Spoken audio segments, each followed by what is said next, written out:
Cuba, it's me. Welcome to episode 270. Whoa, let me clear my throat. 270 of The W.I.L.L.I.W Show, which stands for Wrestling is Life. Life is Wrestling. Now, today I wanted to talk about replay that footage.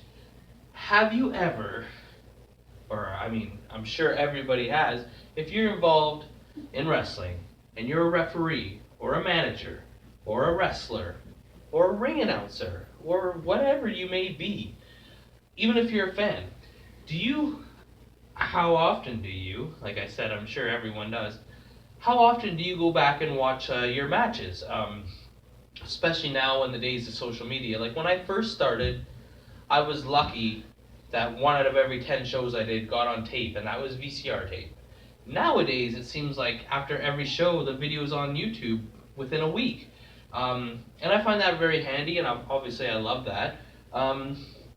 But is it important to study tapes? Like, it's obviously important to keep training, working out, keeping in good shape, and also keep training in wrestling, to keep it familiar and always try and improve yourself.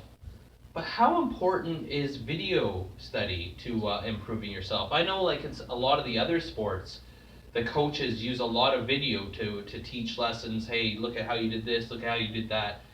But how much of it is tape study, and how much is of it the feeling you get when you're out there with the crowd? And how many times do you go and watch something and it's different than what you thought? A lot of times for me, when I'm really hard on myself and I beat myself up and I think it's horrible, and then I watch it, I'm like, that wasn't as bad as I thought. And then a lot of times as well, when I think, oh man, everything went perfect, that was so great, and then I watch it back and I'm like, it wasn't as great as I was. So a lot of time the perception I have in my mind or the feeling I felt while I was out there isn't necessarily all the case. But for me, I love watching my old matches back. It's a love-hate thing though, because one, I'm my own worst critic, so I pick apart every little thing. Why didn't you turn this way? Why didn't you turn a little bit more? Like every little detail I give myself grief about. But I do learn a lot from watching the videotapes. Not so much my old matches. Those are pretty brutal to watch, most of them. Some of them are okay, but I mean, just knowing what I know now and how I could have made them better, it's really hard to watch. But now that I feel I've gotten a bit better and I'm learning to control the crowd and control the story and what we're trying to deliver and what we're trying to tell them, I can go apart and be like, you know what, it really would have worked here, or I should have slowed down here, or another move here, or like a rest hold here. And I find video really helps.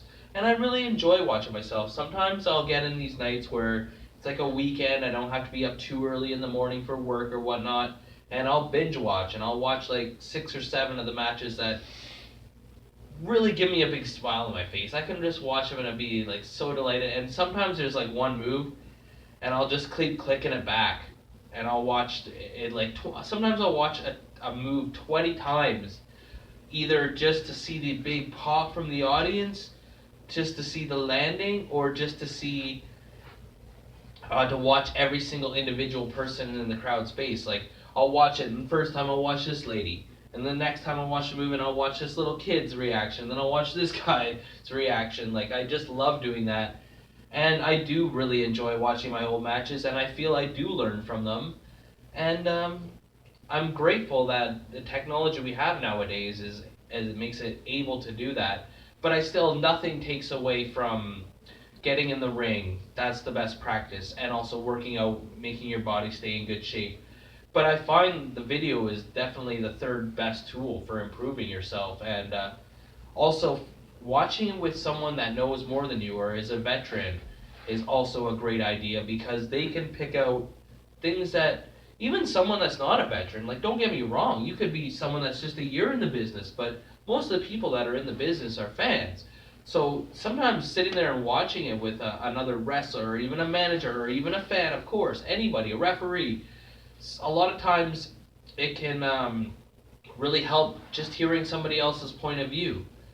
And I find with this, probably people don't like watching matches with me because I'm not like a yeah but guy, but I'm like, you know what, want to know why I was thinking that and why I did that, or like before the movie even comes, I'm like, spoiler, I'm like, oh, I can't believe I did this, I'm sorry, I apologize in advance, and people are probably like, just shut up and let me watch. But I want to hear from the fans as well. If you're ever in the crowd for a great match on an indie show, a big event, or whatever, how many times do you go back and watch it back? And do you try and look for yourself in the crowd, or do you just try and relive the memory that you had the first time you watched it? And is it the same? Can you still get the same joy that you got from watching it the first time? I want to hear from you guys, because as always, on the Willow Show, liker, you get a leg drop. Commenter, you get a clothesline. Subscriber, you get a suplex. I'm your host, Elian Habanero. I love wrestling. Cuba!